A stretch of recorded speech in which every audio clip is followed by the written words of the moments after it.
تربت کے علاقہ گوگتان میں دکانوں کی بندش، بارڈر ٹریڈ، کراسنگ پوائنٹس کے اضافے سمیت دیگر ایشوز پر آل پارٹیز کیچ کے وفد نے کنوینر خالد ولید سیفی کی سربراہی میں منگل کو deputy commissioner Kech major retired Bashir Ahmed Barech سے ان کے دفتر میں ملاقات کی۔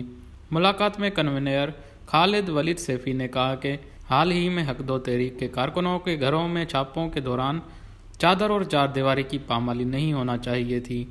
حق دو تحریک کے کارکنان سیاسی کارکن ہیں، ان کے مطالبات سیاسی اور جائز ہیں، لیکن یہ بھی درست ہے کہ حق دو تحریک کے کچھ رہنما انتہا پر گئے تھے۔ انہوں نے کہا کہ گوگتان میں ایف سی پر حملے کی آل پارٹیز مذمت کرتی ہے، لیکن اس حملے کی آڑ میں مقامی لوگوں اور دکانداروں کو تنگ کرنا، کئی دنوں سے دکانوں کو سیل کرنا غیر مناسب عمل ہے۔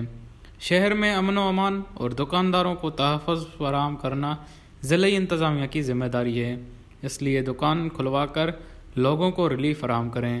ڈپٹی کمشنر کیچ بشیر احمد بڑیچ نے آل پارٹیز کیچ کو یقین دہانی کرائی کہ اے ایف سی کے متعلقہ حکام سے بات کر کے گوگتان کی دکانیں 2 دن کے دوران کھول دیں گے۔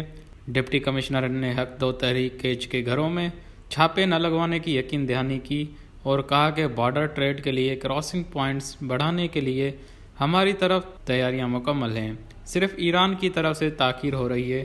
آل پارٹیز کے نقطۂ اعتراض پر ڈی سی نے مزید کہا کہ حق دو تحریک کے خلاف حالیہ چھاپے گرفتاریاں حکومت اور اعلیٰ حکام کی ہدایت پر کی گئی تھیں۔ وش نیوز، کیچ۔